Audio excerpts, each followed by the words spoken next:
Well, good morning. Well, it's good morning from Northern Kentucky here on Tuesday morning, December 6th. This is Ken Ham, President of Answers in Genesis, Creation Museum, and the Ark Encounter. I'm right here at the Creation Museum. You see behind me, we're starting to get set up for our Christmas town here. We have Mary and Joseph and the baby Jesus, and see the star up above there. And the Christmas music is playing here in the main hall of the Creation Museum. This is the main hall where people gather. We have the portico out behind us, and then the whole walk-through history up the other end there. And even though this is a low time of year, you know, when Thanksgiving finishes and then before the Christmas program starts, it's always a low time of year, but we're still getting a lot of people coming to the Creation Museum and to the Ark Encounter. But I'll just give you a glimpse outside here. We're going to go into the Planetarium. We're going to do something a little different today. And I want to talk to our astronomer, Dr. Danny Faulkner, about the Christmas star. Because a lot of people read articles this time of year. I just saw one this week about the Christmas star supposedly being some alignment of the planets and whatever, and people think they found out what it's all about. But we'll just come out here for a moment. You can see they're just starting to get some of the lights up and operational. It's raining today. They're expecting a steady rain all day, actually.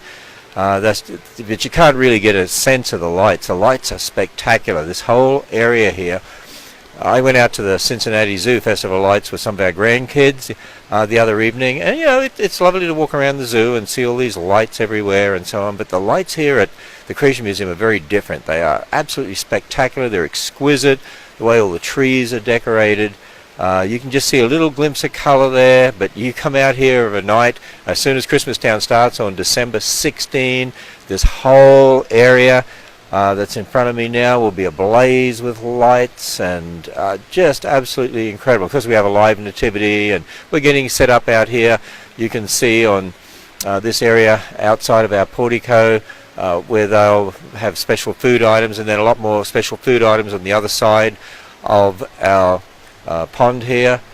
We also have a wise man stage over there, and we're going to have special people singing in Legacy Hall and groups, and people dressed in character for the time back then, 2,000 years ago. But anyway, here we are in the main hall, the portico. We're going to go into the planetarium this morning and see if we can find Dr. Faulkner. I understand he's in there with our planetarium program on the Christmas star. We're starting to show that now here during the day. People can come and they line up here for our planetarium. We don't open today until 10 o'clock. By the way, for Christmas Town, we actually open until 9 at night, and that starts December 16, goes right through to the 23rd. And then Christmas Eve, there's no Christmas Town on Christmas Eve. Christmas Eve, we're open until 4 o'clock at the Ark and the Creation Museum. Then Christmas Day closed. And then Christmas Town again, so the extended evenings. Christmas Town is basically from 5 p.m. to 9 p.m. each evening, December 16 through 23, and then starts up again straight after Christmas, December 26 right through December 30. So that'll be Christmas Town here. And from 5 p.m. to 9 p.m., we allow people to come into the Creation Museum itself for $5 from 5 p.m. to 9 p.m. And what we're doing is down at the Ark, from 5 p.m. to 9 p.m. on the same dates as Christmas Town here at the Creation Museum, people can get half-price admission to the Ark from 5 p.m. To 9 p.m., although last admission is going to be at 8 o'clock so that people can get over to the Ark. But the Ark has lights too. It looks quite nice. Not the exquisite, fantastic hundreds and hundreds and hundreds of thousands of lights we have here at the Creation Museum that we have actually continue to enhance over time, over the past years. So let's go in here. We'll go into the planetarium. This is a very, very popular part of our Creation Museum. People love to come to the planetarium and see the various programs that we have. And we're going to come in here and let's see what we can find. Here we go. Oh, here we are. So, of course, we've got the lights on here, and so it shows up much better than this. Once the lights are out, it's quite spectacular. But we've got the lights on a little bit here. But this is the program playing right now, all about the Christmas star, and it talks about what it is. And look what we have sitting here, right here in the back seat. It's Dr. Danny Faulkner, and here we are. Hey, Danny, great to see you this morning. You're sitting here watching the program of the Christmas star. You trying to learn what it's all about? Well, just reviewing what we're teaching here. Of course, because you've already written some articles on this, and this is an interesting program. Give people just a little summary of this program first, and then we'll go outside and talk a bit about it. Well, it's a discussion of various theories people have had for the Christmas star. Things like supernova, nova, planetary conjunctions, and then kind of examining those and see if they fit within what the biblical statements are about it in the book of Matthew. And we've concluded basically that nothing really works as far as we know as far as astronomical bodies. So we believe it's probably a miraculous sort of thing, a thing that God specially prepared just for the Magi to see. So that makes sense. I saw an article even this week where some scientist said, he's figured out what the Christmas star was, and it's about this, alignment of certain planets and so on. But I mean, that doesn't even fit with what the Bible teaches about the star. Well, Matthew's account doesn't really fit at all with those descriptions. People are kind of grasping at straws and making something that they can prove, but we know it happened because it's recorded in God's Word. And the star, what led them to Bethlehem, and stood over the place where Jesus was, correct? A normal astronomical body cannot do that. So I'm convinced it was a point-like source in the sky, maybe a few hundred, a few thousand feet up. Would have looked like a star, just like the planets and other things look like stars to us, but it would have been a special creation. Would have really gotten their attention because it would have stood out from what stars normally do. The Magi really were accomplished astronomers of the day. Yeah, that makes a lot more sense, and that God would do something miraculous, because actually, when you think about the virgin birth, that's something so phenomenally miraculous, we can't understand it. There are a bunch of other miracles too. You had at least 3 angelic visitations associated with this. You had at least 2 dreams given. These were all supernatural. But suddenly when you come to the star, you want to make it natural. I don't get that. Yeah, that's. But let's continue that discussion outside. We'll let this continue to run here. People can see this program when they come in to the Creation Museum and come to the Planetarium here. Actually, I might just ask you too what other programs we have running. We'll come out here outside the Planetarium. But so what other programs do we have on at the moment? Well, we have with the Creative Cosmos we've had for a very long time. The Creative Cosmos, I think, is the best planetarium show I've ever seen. And then we've got one that I've written. It's about aliens, fact or fiction.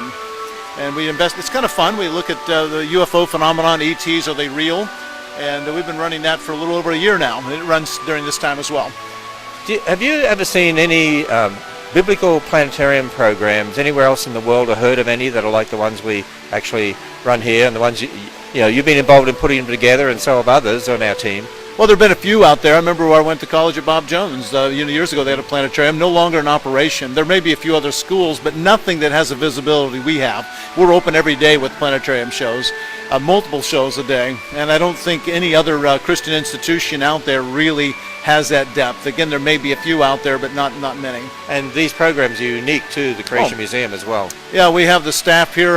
The one we have that I run on Aliens, I wrote the script and went through a lot of review, but then we had 2 very accomplished people in the AV department who are trained to do the slavish work of programming all of this. I don't want to do that. All the animation. All the animation's tremendous. It takes really 6 months to a year full-time work to make a planetarium show come about. Many people don't realize that, but it's a lot of effort, a lot of time, a lot of money goes into making one. And our purpose here is not just to talk about the universe, but it's also to talk about the God who created the universe. Yeah, you can get that other stuff about the universe anywhere else almost, but we really want a special emphasis to put it on Christ and upon salvation. And that's the uniqueness of what we do here at the Creation Museum. We're not just on about creation. We're not just on about being anti-evolution or anti-millions of years. Of course, we don't believe in evolution in millions of years, but we're on about proclaiming the truth of God's Word and the gospel of Jesus Christ. And that's one of the reasons you're here, too. Yeah, and even if people agreed with us about creation, but they did not have that relationship with Jesus Christ, it'd be all for naught. That's really what the important issue is. And we don't hit people on the head with the Bible, as you know. It's done very tastefully. We have a lot of non-Christians come here, a lot of non-Christians who come to the Ark, and they actually tell us they appreciate the way it's presented. But it's so obvious that we're all about the Bible. Sure. So they hear the gospel, they hear God's word, they can't go away without having heard that, and yet it's done in a very tasteful way. And that's why people coming to the Creation Museum really do need to see the Last Adam, because that film really ties it up every way we want to see. Yeah, we have The Last Adam here, which actually teaches the gospel, and it's a very powerful movie, 20-minute movie. And we've got a new movie on the gospel that'll be released at the Ark Encounter very, very soon. Yeah. It's been under production for quite some time, but it'll be shown on the third deck. We've turned the Stern Inn into a theatre. So just tell us a little bit about your background. You were a professor in astronomy actually at a secular university? Yep, for 26 and a half years I was on the faculty at the University of South Carolina, Lancaster. It's a fine job I had there. I loved my job. I love the town. I wish I could still be there easily, but I had a sincere desire to come here in my post-retirement years, or in my retirement years, I should say, and coming here and working at a full-time creation ministry. So, been here 4 years. I really enjoy it, and I love every day here. Now you do some speaking here too, at certain times during the day. You look after, run the planetarium, do new planetarium programs, and we also have an observatory here. Tell us a little bit about the observatory. It's raining today, so we won't go outside. Won't go outside and visit. Well, this time of year in the winter, we don't have a lot of demand for that. It's kind of cold. People don't want to go outside. But from April to October, we have monthly stargazers nights where people can come and look through the telescopes. Hopefully, if the weather's clear. Also, during busy times, we do sunspotting during the day. We have 2 telescopes with special filters. We can see sunspots if they're on the sun. We can also see prominences on the edge of the sun. Those are really cool things to look at. We also do special groups out there as well. We have some big telescopes. The largest ones we have are 2 16-inch telescopes, and they go down to a 3.5-inch. We've got probably about 10 or 12 telescopes out there, and we make use of those. They're really, really fun to use. Are there many Christian facilities that would have an observatory and all the telescopes that we have here? Not many. A few universities and other places, Christian places, creation-based, have an observatory or telescopes, but I'm convinced we have the biggest collection of them, probably the largest telescopes out there in a creation ministry or a Christian ministry. We even have one that's sort of famous in a way too. Yeah, the Johnson telescope was used for some of the Apollo program 50 years ago, looking for safe places to land on the moon. It was about a 6 or 9 month program that Mr. Johnson used. I also fascinated by the mount. He built the thing decades or years before that, probably at least 60 years ago. I've been told the mount was machined from parts from a front nose gear of a World War II era aircraft. I think a B-25, but I'm not entirely certain about that. I have people checking on it for me. Oh, that would be very interesting. Now, let me put you on the spot and ask you a few questions, and then I'm going to tell people, if you want to ask some questions about astronomy in particular, we have our professor of astronomy here, Dr. Danny Faulkner. He's an astronomer, runs the planetarium programs here, and also the observatory that you have. And you can ask some questions. I'll get our videographer, Maria, just to read me any questions you have. Questions I have about astronomy. Hard questions. Yeah, really hard questions. He needs some this hour of the morning. He needs to wake up. But just while we're standing here, we're getting ready for Christmas Town, starting to put up some of the things that we normally do. We normally have the mastodon here. Actually, we have the mastodon over here right now. We pushed him out of the way and put Mary and Joseph and the babe in a manger here. So just while people think about maybe questions I want to ask you, most nativity scenes have the wise men there at the Cataluma, where we have the babe in a manger. And the shepherds as well. And the shepherds, is that correct? No, it's not. The problem is the shepherds are recorded in Luke, and the Magi and the visitation in Matthew. And there's several good arguments that they did not coincide. It's easy to do that with Christmas pageants because you want to kind of compact everything, put them together. But for one thing, the word used there for the child, that the star, they found the child there, was a word I understand in Greek that refers up to a baby, up to a toddler, a couple of years old. Also, they brought some very exotic gifts, frankincense, myrrh, and gold. Those were very expensive things. But 40 days after he was born, according to Luke, they went to the temple for the dedication, purification, and they gave a poor man's sacrifice. It was 2 doves rather than it was supposed to be a lamb. That was only if people couldn't afford it. Well, if they had gold, frankincense, and myrrh, they could have afforded it, man. So that was 40 days afterwards. So I'm of the opinion it was at least 40 days, and it could have been up to a year. Remember that Herod before the wise men actually came. Before they came, and Herod, remember, had all the children killed 2 years and younger. So that's kind of suggesting maybe something closer to a year. Interesting.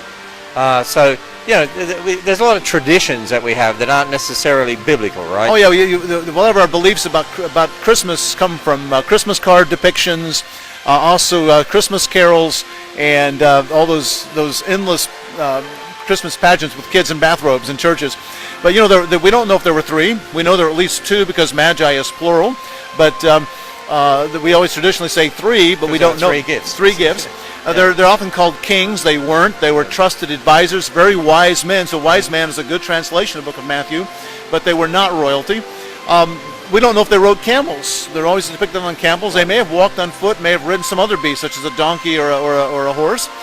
We'd see Mary and Joseph going down to Bethlehem from Jerusalem. Yeah, Bethlehem from Nazareth. She's riding a donkey. We don't know that. They probably didn't have a donkey.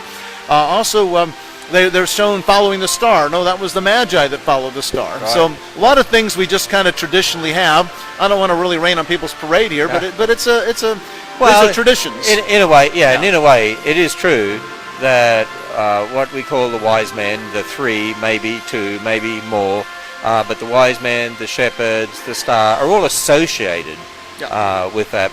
But to have them all there at the one time, we've got to remember the details are kind of bad. They're associated, but after a while, people think it all happened at the same time. So we can be a little we need to be more biblical about that.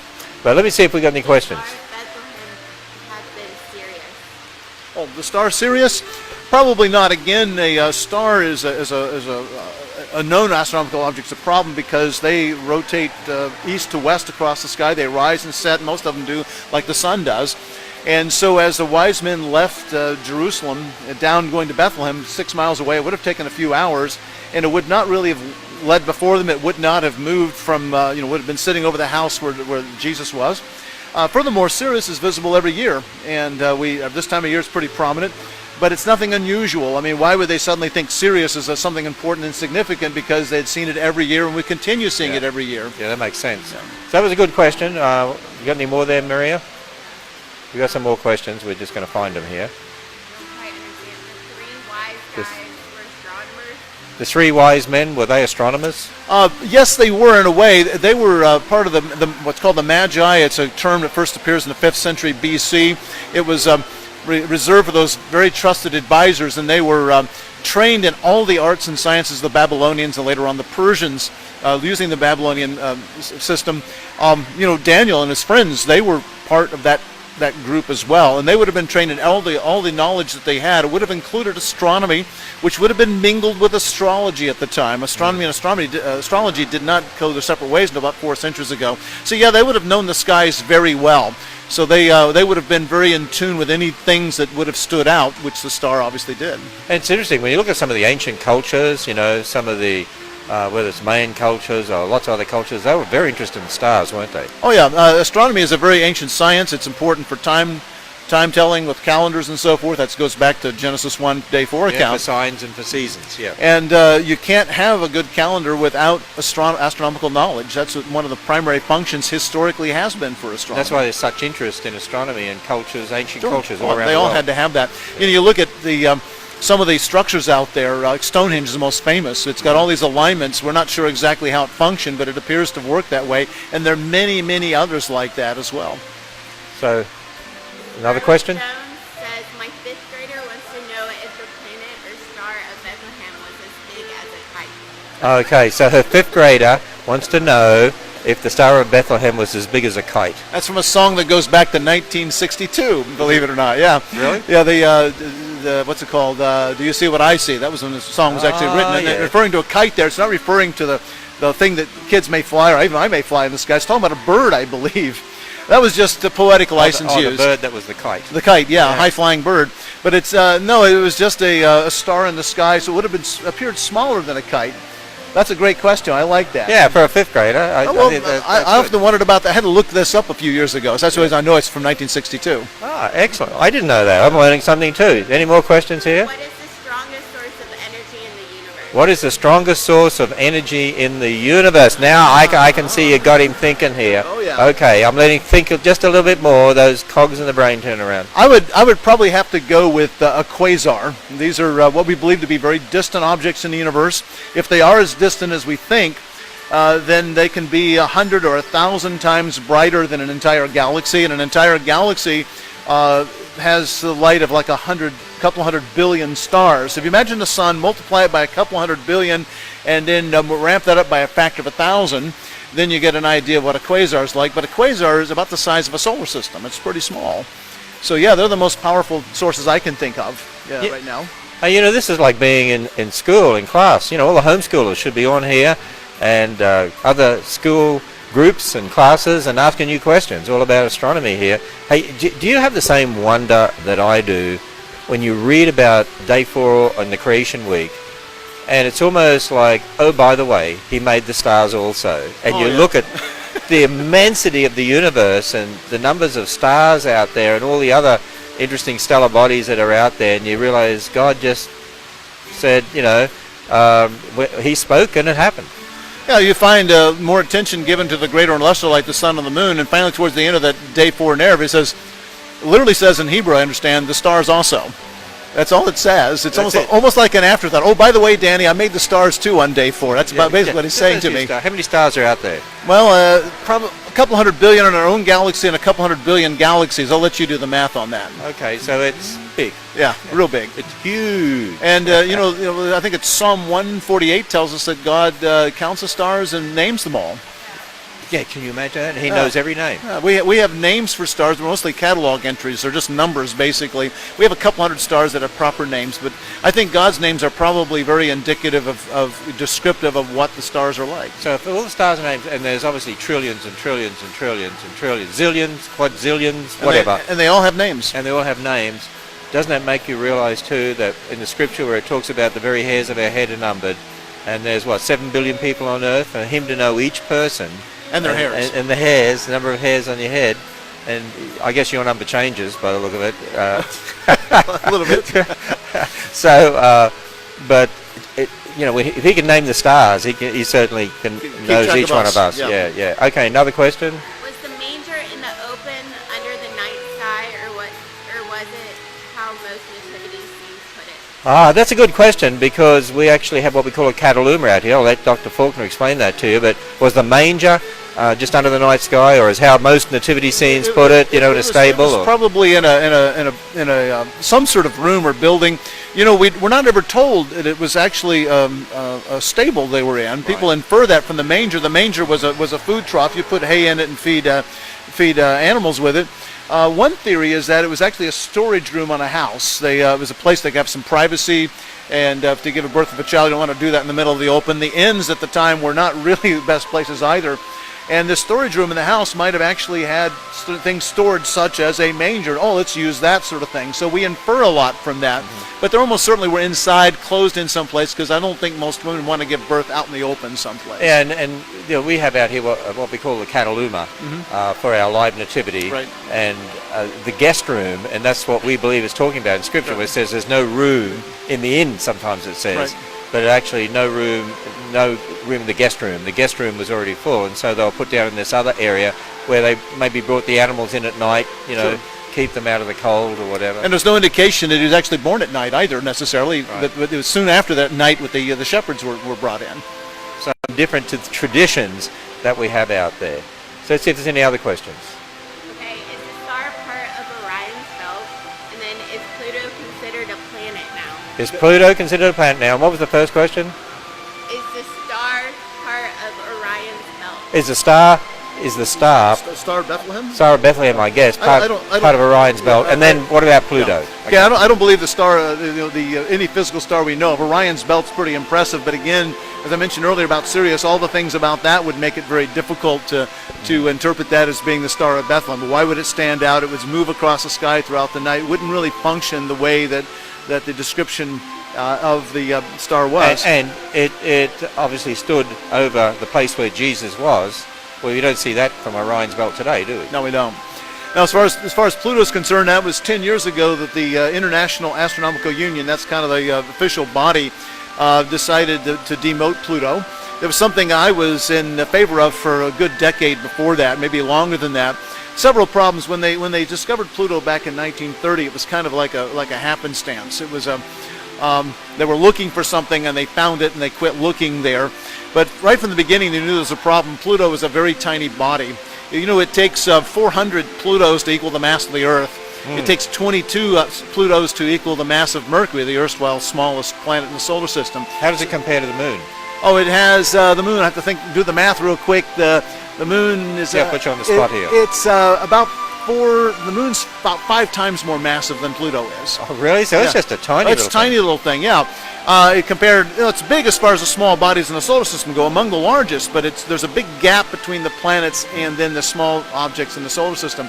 We've since found, in the last 20, 25 years, we've found a number of large objects orbiting beyond orbit of Neptune or close to its orbit beyond the orbit of Neptune. We call these trans-Neptunian objects. Some of them are about as big. One of them is about the same size as Pluto is. And there are a number of other reasons. It's too small to really be a planet, but also we can divide the planets up into 2 groups. The first 4 are the terrestrial or Earth-like planets. The next 4 are the Jovian or Jupiter-like planets, and they have characteristics similar to each other. When I was teaching at the university, when I got to Pluto, I'd say, well, let's talk about the 2 types of planets. Now, where do you put Pluto? And we went down the characteristics. It was all over the place. It didn't fit in either bin. And so that kind of drove me to start thinking we ought to redesignate what it is. You know, Ken, until 2006, we had never actually defined what a planet was. We all kind of thought we knew what it was, but there was no clear, concise definition. And so the IAU attempted then to try to define it for the very first time, and they did it in a way to kind of kick Pluto out of the club. So in the Bible, where it says, and the stars, you know, he made the stars also, that we think of a star as something like the sun, but the word for star there includes... Oh, yeah. You know, in modern times, we astronomers have defined stars very precisely. But throughout much of history, and even today, we tend to think of any point-like source in the sky as being a star. If you go out tonight or any other night over the next couple of months, there'll be a very bright star in the southwest. Very bright. Can't miss it. It's the brightest star in the sky. That's Venus. Looks like a star, incredibly bright, but it's not a star. By modern definition, right. but we still refer to as the evening star. Right. Meteors are falling or shooting stars. Comets are hairy stars. The word comet comes from that word for hairy star. So we can generalize in the ancient understanding, and even today to some extent, anything point-like in the sky that's not the sun or the moon is a star. And so by extension, all these things we see out there, galaxies and so forth, are stars as well. Well, just let me ask you there. There are atheists that get on my Facebook and so on, and they say, oh, the Bible's wrong because it talks about the sun and the moon giving light, and the moon is not a source of light. I mean, the sun is, but the moon is not. What would you say to them? Well, I'd say get over it. The skylights in your house is not a source of light. It merely lets sunlight in. You can open the windows of your house, and your window can provide light in the room. It's not really doing any such thing. It's letting it through. We understand that, but suddenly you get to the Bible, you want to change the rules of all of this. Yeah. It is a source of light in the sense that it does reflect the light of the sun off of it, like a mirror might do, and that's a source of light.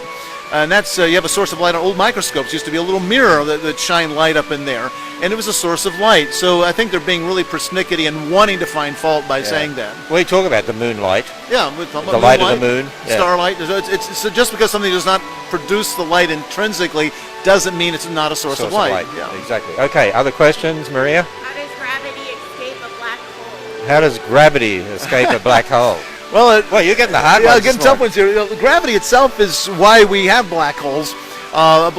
When you have an object that's got gravity, like the Earth, and you throw something up in the sky, it will go high and falls back down again. If you throw it higher, faster, it goes higher and falls back down. If you throw it hard enough, it'll go up and never come back down again.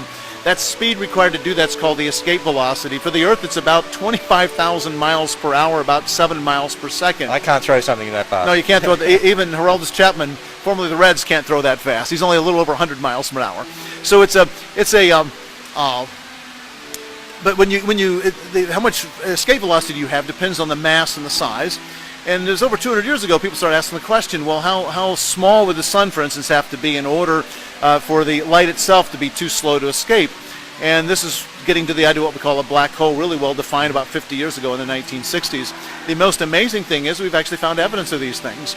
And so I believe that black holes exist. I have a talk. We have a DVD of my talk here we sell at the Creation Museum on that subject. And so basically, it's not that gravity is escaping; it's the fact that no material object can escape, no matter can get out, because light itself can't even escape. So it's the gravity is so intense, defining that thing, and that's why we call it a black hole. It's a black because light can't get out of it, and it's a hole because anything it falls in isn't coming back out again. This is like being in a science class. Any other questions, Maria? There are a number of others there, but we can't keep going on for millions of years here today. Well, we don't believe in millions of years. But again, Dr. Danny Faulkner, we're talking about the Christmas Star Planetarium program that we start running this time of year. We have our Christmas Town program coming up starting December 16 from 5 to 9 at night. And it's free here at the Creation Museum. Spectacular lights, and we have a wise man drama out there in the gardens. We all sorts of different foods, people dressed in period costume, for 2,000 years ago, and we have singing, special groups coming in, special people coming in to sing. Discounts to get in the museum? And $5 after 5 p.m. Yep. From 5 p.m. to 9 o'clock, $5 for each of the nights, December 16 through 23, and then we don't have Christmas Town on 24. The museum is open until 4 o'clock on the 24th on Christmas Eve, and actually Christmas Eve at the Ark and the Creation Museum, they're open until 4 o'clock, and we're making Christmas Eve half price, but there's no Christmas Town that day. And then Christmas Town again after Christmas, so starting again on the 26th, right through to the 30th of December, and it's 5 to 9 p.m. And during that time, the same Christmas Town dates, the Ark is going to be open until 9 p.m. at night instead of 6 p.m. It's open till 9 p.m., so the same hours at the Ark. And at the Ark, from 5 p.m. to 9 p.m., it's half price admission at the Ark. The Ark has lights too, and it'll look, actually, they're going to be amazing. But the museum here, over the years, Christmas Town has become a real tradition here, and we have hundreds of thousands of spectacular lights that are done up in a very unique way, and all the things that we have through the gardens and all the rest of it. But we also show the Christmas Town Planetarium the Christmas Star Planetarium program right here in the Stargazers room. So we'll just walk over here and under the sign here for the Stargazers room, and Dr. Faulkner, you've got articles on the Christmas Star on the website, answersandgenesis.org. Yeah, I've written a couple articles on it. I also have a chapter in my latest book that came out 4 months ago. Oh, which book was that? It's called The Created Cosmos. I know it sounds like our wonderful planetarium shows, but then it has a subtitle, What the Bible Reveals About Astronomy. Okay, and they can get that in our Dragon Hall bookstore. Absolutely. Actually. It's there. Or they can get it online. Go to answersandgenesis.org and go to the online bookstore and look for the Created Cosmos book. And what was the subtitle of the book? What the Bible Reveals About Astronomy. And that's by Dr. Danny Faulkner. And you have lots of other articles on astronomy there on our Answers in Genesis website. And also, if they go to the Creation Museum website, they can find out the dates about Christmas Town, and encourage you to come to Christmas Town. Christmas Town is free. The lights, spectacular lights outside, and dramas and so on are free. There is a small charge to see the planetarium program, because these things cost a lot to run. Oh, yeah. And after 5 o'clock at night, during the Christmas Town dates from 5 to 9, there's a 5 p.m. and a $5 entrance fee into the Creation Museum. That's a special Christmas gift that we offer people. And so the Christmas Star Planetarium program is running even right now. Yep. Correct, here during the day, as well as other programs as well. Sure. And people can book in for that. And if they want to find out about astronomy programs, that'll be on the Creation Museum website. Sure. They're scheduled, and you'll see them scheduled there on the Creation Museum website, where they can come and you do programs if the sky is clear. Yes. It's not always clear here, is it? No, it is not. Like today, it's not. It's raining. It's raining. But even during the day, sometimes you let people see the sun through special filters. Yes, we do. So all sorts of programs here. So it's great to be able to talk with Dr. Danny Faulkner. He's our PhD in astronomy. He was a professor of astronomy at a secular university for many years. Now he runs the planetarium program, the observatory that we have here, and is our resident astronomy expert. Thanks for answering all our questions today. And people can get to meet you when they come here to the Creation Museum. Some days you speak too. Yes. So they can see that on the Creation Museum calendar. So we're signing off here from the Creation Museum, December 6th. Hope to see you here for Christmastown. Go to creationmuseum.org, creationmuseum.org, find out about the dates for Christmastown, and also the extended dates, extended hours I should say, for the Creation Museum during Christmastown, and extended hours for the Ark Encounter. On the same Christmastown dates, go to arkencounter.com. And we'll both sign off here. Have a happy and blessed Christmas. Merry Christmas.